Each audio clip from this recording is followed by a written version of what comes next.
If you can't get your breakthrough or your answer on your own, I want to encourage you to pray with someone else, because the Bible talks about when two agree as touching anything, it shall be done. Prayer with others is so very, very powerful. In Exodus 17, 10 to 13, interesting story. So Joshua did as Moses said to him and fought with Amalek. And Moses, Aaron, and Hur went up to the top of the hill. So there's Joshua and his team fighting down here. Aaron, Moses, and Hur are up on the top of the hill. And so it was, when Moses held up his hand, speaking of prayer, Israel prevailed. When Moses let down his hand, Amalek prevailed. But Moses' hands became heavy, so they took a stone and put it under him, and he sat on it. And Aaron and Hur supported his hands, one on one side and the other on the other side, and his hands were steady until the going down of the sun. So Joshua defeated Amalek and his people with the edge of the sword. Two key points. As long as Moses prayed, there was victory. Sometimes those guys down there fighting away with their sword probably thought, man, well, pretty much on, slayed this one and slayed that one. Wanted to take the credit, but the credit was not theirs. It was Moses who was praying up in the mountain, because ultimately our battles are spiritual. And secondly, a great lesson for us in all of this is that as we maintain a strong prayer discipline, we can win the battles of life. But if we fail in prayer, the enemy can defeat it. Because when Moses stopped praying, his hands went down, they started losing the battle on the ground.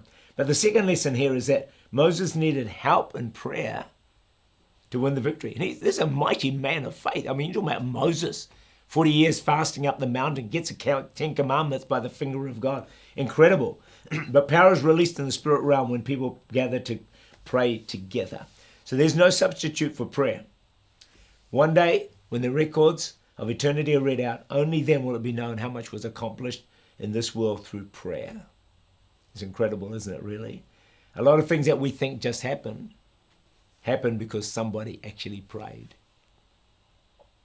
At the grave of a holy man of God, it was written, think about this, a man who was a prayer warrior. He prayed up the walls of a hospital. In other words, he prayed hospitals into existence. He prayed mission bases into being and prayed missionaries into faith. Imagine that, just through the prayers of a man praying. Established mission bases and prayer and missionaries, and in a hospital as well. And how many people were saved as a result of those mission bases. I love this quote. A person who can pray is the mightiest instrument Christ has in this world. Wow. The mightiest instrument that God has in this world is a person who can pray. So why would Jesus say in Mark 11:17, my house shall be called a house of prayer for all nations? Why didn't he say it should be a house of preaching, house of worship, house of love, house of fellowship? Why a house of prayer? I believe the answer is that when God's people join together in prayer, there comes a release of God's power, a release of miracles that cannot happen in any other way. Someone else said, a praying church is the mightiest force God has on earth. May that be your church. Praying church is the mightiest force that God has on earth, because our battle actually is spiritual and our main weapon is prayer. There's something about the body of Christ coming together to pray that is wonderful.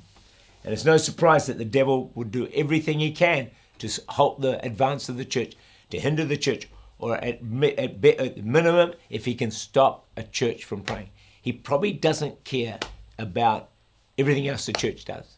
Probably doesn't care about all the events that they have, or even how big the church is, or how big the building is. He probably doesn't care a lot about that. But when a church starts to pray, I think heaven is on red alert, and they need to do what they can to stop prayer taking place. But hey, greater is he that is in us than he that is in the world. With God, we are more than overcomers. But let's be praying people who pray with others, and let's become praying churches.